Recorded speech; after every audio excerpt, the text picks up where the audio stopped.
Process, winner of 15 New York and Mid-Atlantic Emmy Awards, including the 2010 New York Emmy for our coverage of voting rights.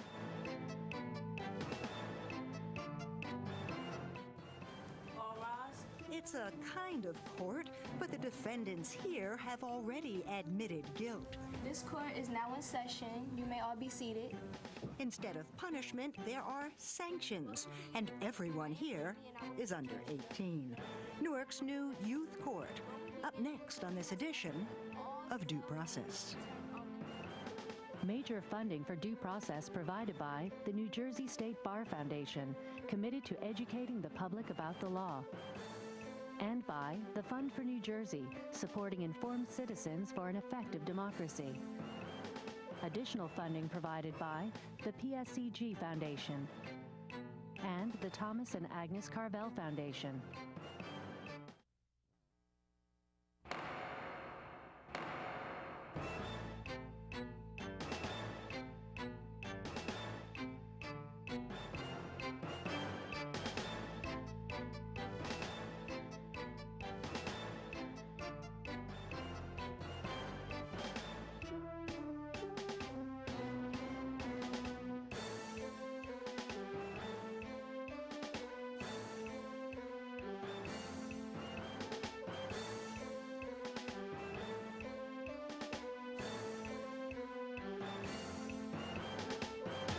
It's an age-old dilemma, but maybe never as critical as it is today. How to deal with what we used to call juvenile delinquency. How to keep minor teen offenses from becoming a predictor of major adult crime. That first step in the wrong direction. I'm Raymond Brown, and on the docket for this edition of Due Process, one idea for breaking the pattern. An idea, a program called Youth Court. And as Sandy King is here to report, the story, well, it's all in the name. Raymond, it's a program run for young people by young people. A structured kind of peer counseling. Not an actual court, but lots of court elements. Not an official part of city government in Newark, but based in the official city courthouse. A place that traditionally strikes terror in young hearts, but today just might signal hope. I'm tired of showing up on street corners where my young people are getting shot. I'm tired of hearing stories of gangs swallowing up my kids. The gangs, the shootings, the streets. They're a central fact of life for Newark kids. How can we have a gold mine in our city, the young people in our schools? How can we not involve them in the cause of justice in Newark? And yet far too many of Newark's children see the inside of a courtroom, the inside of a jail, long before they should have any idea of what these places look like.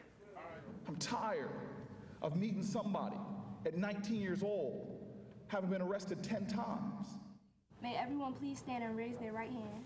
But there's one small group of kids for whom the city's courthouse has become a welcoming place. Can you please explain to them things that you do positive that nobody really appreciates you for? A learning place, a place called Youth Court.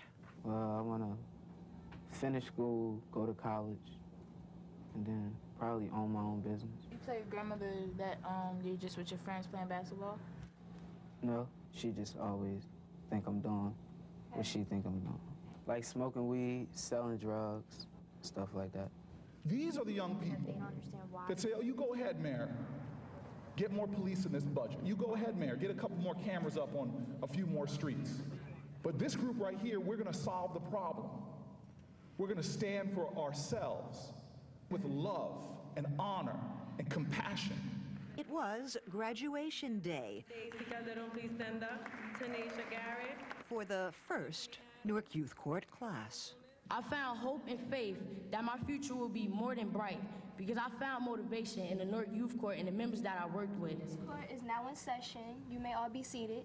The program had launched the year before with guidance from the New York-based Center for Court Innovation. During this youth court session, the overall goal is to prevent future acts of reoffending or misbehavior. And funding from the New Jersey State Bar Foundation.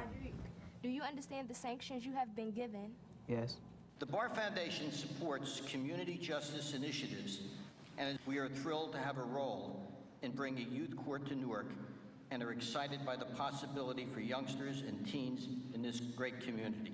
It is a community beset by drugs and crime, gangs and violence. But youth court isn't designed for the hardcore stuff. One at a time, y'all. The youth court was the best experience an aspiring judge can have. Not all, not many, and not most of the teens in America can say they had first-hand experience in actual trials affecting real children and real-life situations. Its mission is to prevent. So it's the more minor offenses that find their way here, though fighting and simple assaults are not uncommon. We are here because Akita has been charged with harassment and bullying. Bullying and harassing 2 people in school, and I had a fight, got in trouble, and that's why I'm here today. But girls like Sakita aren't called defendants here. They are youth respondents. Judge, guests, and members of the youth court. The prosecutor's called a community advocate, while the defense is handled by a youth advocate. Now I would like to tell you the positive things about Zakita. Thank you very much. As for guilt, it's not decided here. It's admitted by the young offender before the trial can even begin. And though there's a judge and a jury, no one here is sentenced to jail. The jury is actually coming up with, for lack of a better word, a sentence for the juvenile. Always constructive, always productive. Instead, there are sanctions, referrals for assistance, education, community service. The first one would be the Boys and Girls Club, 30 hours of community service. The second is therapy. Third, peer counseling. And the fourth one would be a letter to your grandma. We believe that the things like you can't say out loud, it's better to write it down so your grandmother can understand what you're going through. Rodrigue's got to set example for himself because he's going to wind up dead if he don't. And if the sanctions aren't followed, the case reverts back to the school or the court or even the family. I need for somehow or some way for him to get help before his life is over. Are you okay over there? Do you feel comfortable sharing what's going on and what you're feeling? My grandmother made me remind me so much of my grandmother. And it's so sad. You know what? This is the reason why we pick you guys to be the youth court. And I see you guys crying, but this is why you guys are so effective and so powerful. And this is why you can impact their lives so much. This was just an idea. This was just a hope.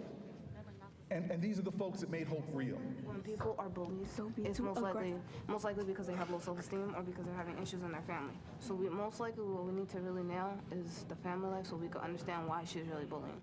To the young people, God bless you. We have work to do. And you will raise this village up. We will tell a different story. And it'll be because of your courage. All rise for the Honorable Brittany presiding. The story will be one about hope, about love. The story will be one You may be seated. about America. It's the hope of Newark's mayor, the state bar, the Institute for Social Justice, and all the groups that support youth court, that what's begun as a pilot in Newark could become a model for the rest of the state, make a real difference in real young lives.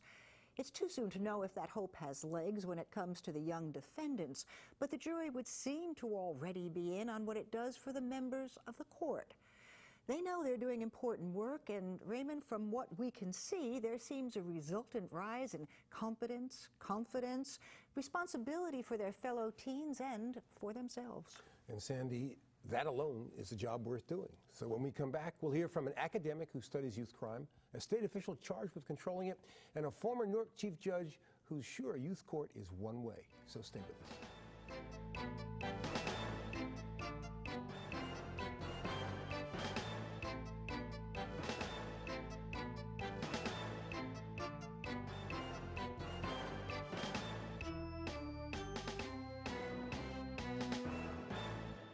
I think it's a wonderful idea when you give power back to the youth and let them kind of work on helping each other. Well, I'm a social worker, so and I work with kids in Newark, so it's kind of a funny question for me. In the regular legal system, I mean, we are tried by juries of our peers. I mean, so it does make sense. Kids teaching kids, it always worked. So that'd be excellent. I know what it takes to be on a jury. I know what it takes to be unbiased. And I don't think people that young have learned that yet. People their own age probably doing the same stupid stuff they're doing. I think it should go to court. Are these teenagers responsible enough, experienced in life enough to make decisions that will affect their peers for a lifetime to come? And that's a question worth asking, one we'll put to our panel. Here in Trenton, that's Gloria Hancock, Deputy Executive Director of the state's Juvenile Justice Commission, and John Lohr, a Clinical Associate Professor at Rutgers Law-Camden, the founding co-director of that school's Children's Justice Clinic.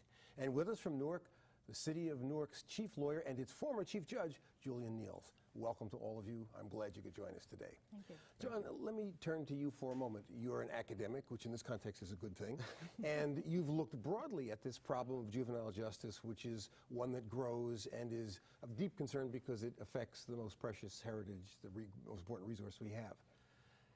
Can this kind of a program, even this program writ large, be a significant factor in turning the trend of growing intractable juvenile crime around? The answer to that question is we don't know yet.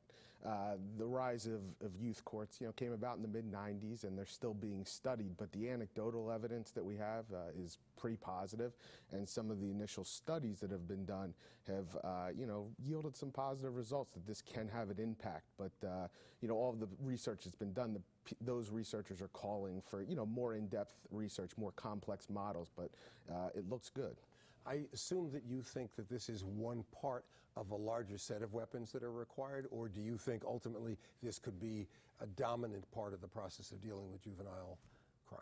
No, absolutely. It's going to be a small part of it. I mean, we need to look at this issue on a bigger scale because the kids that are going into teen courts or youth courts are usually the low-level offenders. So we need to figure out how to deal with them, but then we also have to figure out how to deal with the more serious cases, and other states are, doing some amazing things in that area. So it's one part, it's one component. Julien, not to in any way criticize John's analysis in terms of more serious crime, because obviously some crimes are always going to be dealt with elsewhere in the system, but we did see in the package that Sandy gave us an assault, drugs. So those are crimes that are, at least from a social policy point of view, pretty serious. Just how serious a crime can be addressed in the context of a program like this? Well, quite honestly, we do try and keep it to the more low-level crimes. But part of the philosophy is, and probably Dr. Hancock and Professor Lohr, I think, would agree that the low-level crimes usually at some point ripen into higher-level crimes. So we shouldn't lose the focus that this program is trying to be a preventative aspect as well from things leading to those higher-level crimes. It's very interesting to look at the kids doing things that seem to draw them into the world of caring about each other and about the society. But let me ask you this question. It does seem to me that one could assume that a kid who goes through the training and will take the time to participate in this as a judge or participating in the program itself is going to get an obvious benefit. But why do you believe, or why are you optimistic that this is a program in which the kids who come before that body are going to benefit in a way that makes a difference long term? Well, one of the things that we see in general, I don't have the exact figures for what the compliance rate would be with the juvenile courts or any courts outside of the youth court, but one of the things that we've seen with the youth court is a 93% compliance rate. So that gives you a clear indication that the people who are going through the program feel that they have something invested in it and feel some degree of responsibility to comply with the sentences that are given out by the youth court, their youth court peers. So I think that is a very positive statement. Right. One quick question before I go to Dr. Hancock. You say a high compliance rate. I take it what you mean is that when that group sets conditions for a given young person, the person meets the conditions. Correct. But it seems to me that doesn't quite answer the question of whether a year later that person isn't back in the system, which is really the issue you raised in terms of this being a bottleneck at which you could prevent people from evolving into more serious crimes. And to Professor Lohr's point, that's one thing that has yet to be seen, or what some of the long-range research studies are going to accomplish.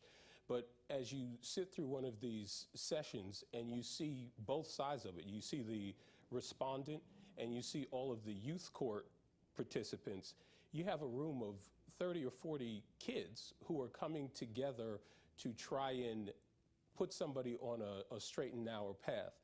That generally doesn't happen with any other process that's going on, whether it's the juvenile courts or other things. Not taking anything away from those, but this is just yet another component of how we're trying to attack the problem. Dr. Hancock, you're a person with sort of a broad overview of the entire system of juvenile justice and what works and doesn't work. Having taken a look at least at Sandy's report, what's your initial reaction to the structure of this as part of the process of dealing with juvenile crime? I think it's a wonderful prevention strategy. Anytime that you can engage young people in understanding about the law, how the process works, the better informed they are. The other is the opportunity that's presented for young people who really do not belong in detention. We know from research that detention really is not good for kids. And so if we look at the efforts that have been underway probably since 2004 in our state with the Juvenile Detention Alternatives Initiatives as well, that there is a clear focus in New Jersey as well as across the nation to assure that we're really locking up the right kids. The kids with the more serious offenses, the kids with the more lower level offenses certainly could benefit from something like this happening in their own communities. From a larger perspective, does the new administration have any special initiatives from a policy point of view in terms of juvenile justice? Or are you committed to advancing some of the programs that you talked about that began in 2004? The focus is on continuing those programs that began in 2004. We were funded and continue to be funded through a grant by the Annie E. Casey Foundation, who's sort of spearheading this. New Jersey was recently named as the only state model in the nation that was really taking a look at how we could divert young people from entering into the juvenile justice system to begin with. And so we're really pleased by a lot of the results that are going on. These kinds of programs like the youth court, I believe, have sort of a culminating effect in that these smaller programs come together and are really working at reducing the number of youth who are involved in criminal activity. And certainly even looking at the statistics over time, we've seen that juvenile arrests are down, even though those high profile cases seem to really grab our attention. Let me ask you a question of both you and Julien, who are public officials. Do you get any negative response from people in the community who say, look, you're coddling kids, you're not really being tough as you should be? There's always that delicate balance. You're going to have a tough time because the system historically was based on a correctional model, and we're really talking about more of a rehabilitation model for young people. There is recognition in our country. Obviously, we have two different systems, one that serves adults and one that serves juveniles. We know a lot from the research on brain development that adolescents do not process in the same manner in which adults, and we believe in having a second chance for young people, that we are capable of intervening early on and redirecting that behavior. John, is the assumption that undergirds much of the work and discussion in this area that early intervention makes a difference and that a failure to do that means that kids will graduate? Is that something that is articulated because it seems logical or because there's real empirical evidence to support it?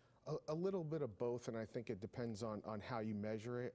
If you do get involved with kids early on and you keep them out of the juvenile justice pipeline, the pipeline that leads them down the road to committing more serious offenses and unfortunately eventually, usually adult court and adult prison, if you can get to the kids with the right services, there is a lot of evidence that you can shut down that pipeline. And if you can keep one kid out of the system, who the cost of keeping a kid in custody can be over $100,000 a year. So if a program like Youth Court can take care of one kid in each county and prevent him from getting into custody, the program could pay for itself 10 times over. Julien, let me ask you one question that springs out at me from Sandy's report. Visually, it looked like there was an overwhelming large number of females in the program.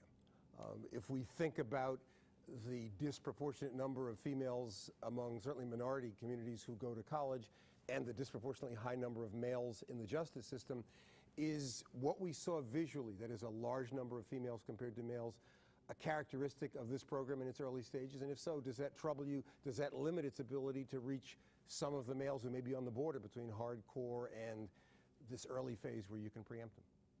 With the 2 points. One, we were somewhat concerned about the fact that there was such a high population, not of having so many females, but the fact that there were so few males. which is an unfortunate reflection of kind of what's going on in society and what's going on in Newark, for one. And it's our hope that we're trying to increase the male involvement in it, and we're making an active effort to do that. One fortunate thing, though, is we haven't seen any different response from the respondents, however, to the fact that there are mostly females who are involved in the program. Yeah, I guess I wasn't thinking so much of that issue as how this fits into the broader picture where, although female violations are growing, still there is a hardcore male population that you really want to reach. And I wonder whether the fact that this is a program where you have to volunteer to participate suggests that there's going to have to be an elevation of ingenuity in dragging young males into this. Definitely going to have to be an elevation of ingenuity. One of the other unfortunate statistics is most of the respondents are male. So although we don't have as many males as we would like participating as youth court members, the respondents that we're reaching and we hope to possibly turn their lives around is still higher male population than female. And for our viewers, the term respondents roughly correlates to defendants, although you don't call them that. John, you wanted to say something when Julien was talking about the issue of gender disparities. Yeah, both. I mean, gender and racial disparities are two primary concerns of these youth court programs, and how you're directing kids into this program. And it's important to have the appropriate referral source and to monitor that referral source. So if it's the police, referring the cases to a teen court or a youth court, you want to make sure that, they're treating each population equally and, referring the appropriate kids. But if the suspicion here is that maybe as much benefit is given to the kids who participate as the judges and the jurors in the system as the kids who come before it as respondents in a preemptive sense, the challenge is going to be, it seems to me, to get males on that end as well as deal with the referral in terms of who are respondents/defendants. Absolutely. Yeah. Dr. Hancock, what else are you optimistic about? Because I sense that you're guardedly optimistic because it's new, but it suggests some elements that are hopeful. What else in the state of New Jersey is happening in terms of juvenile justice that you're optimistic about? One of the things is sort of taking a look at the issue that you raised around disproportionate representation in the system, working with the Burns Institute to work in a couple of counties that decided that they would pilot it, to begin to take a look at their practices.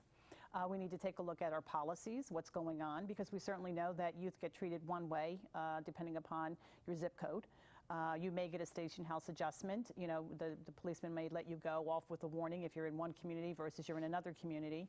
I think that the focus and awareness on these disparities is critical. It's beginning to make people really, take a look at their practices and their policies and what they're doing. Have we evolved any methodology for directly attacking, especially the racial disparity, which causes people to even doubt the validity of the system? Sure. It's very difficult to have the conversation about race, and so we're certainly using data to be able to drive those kinds of conversations, and so those are really in their beginning stages. So I would say that that's one way of going and taking a look at this. I'm going to have to cut you off because we got a minute left, and I do want to ask Julien, who likes the impossible, that you're thinking of a community court sort of structured like this for adults. Can you explain that in 40 seconds? Yes, the community court basically is trying to address all the particular problems that a defendant may have that's leading to the criminal behavior, whether it's substance abuse problems, employability problems. Would it be structured like the youth court that we've looked at, where you have peer involvement and an attempt to have imaginative solutions? Well, imaginative solutions, yes, but not peers necessarily judging them. It's more so of an evaluation process and a recommendation made to the court of what's the most appropriate treatment package that this person may need. As we wind down, John, I'll give you the last word. What reason is there for an ordinary citizen watching this program to be optimistic about our ability to deal with juvenile crime going forward? And you got 15 seconds to answer. Because we know that if kids can change, they're still impressionable, their minds are still developing, kids can be rehabilitated when they're reached with the appropriate services. That was an unfair question I asked you, but these questions are all difficult, but hopefully not intractable. With our thanks to Dr. Gloria Hancock of the State Juvenile Justice Commission, Judge Julien Neals of the City Court of Newark and now Municipal Counsel, and to John Lohr of Rutgers Law-Camden. That's it for this edition of Due Process, but we'll be back next week and every week with the kinds of justice stories you won't see anywhere else. Till then, for Sandy King and all of us here, I'm Raymond Brown. Thanks for watching.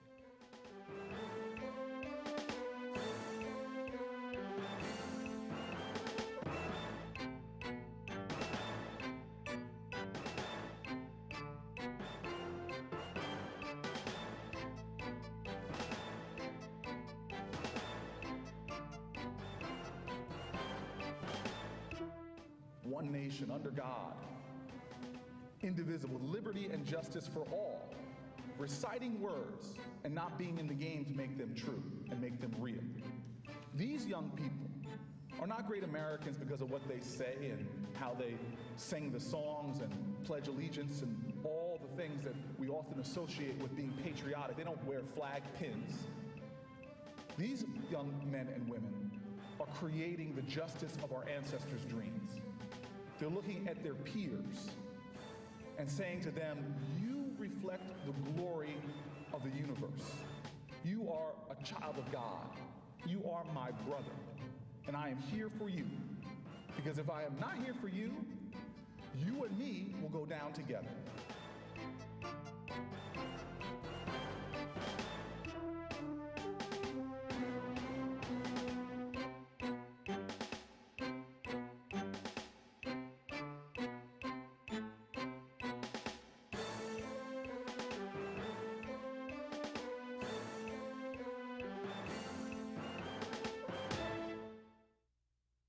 Major funding for due process provided by the New Jersey State Bar Foundation, committed to educating the public about the law. And by the Fund for New Jersey, supporting informed citizens for an effective democracy.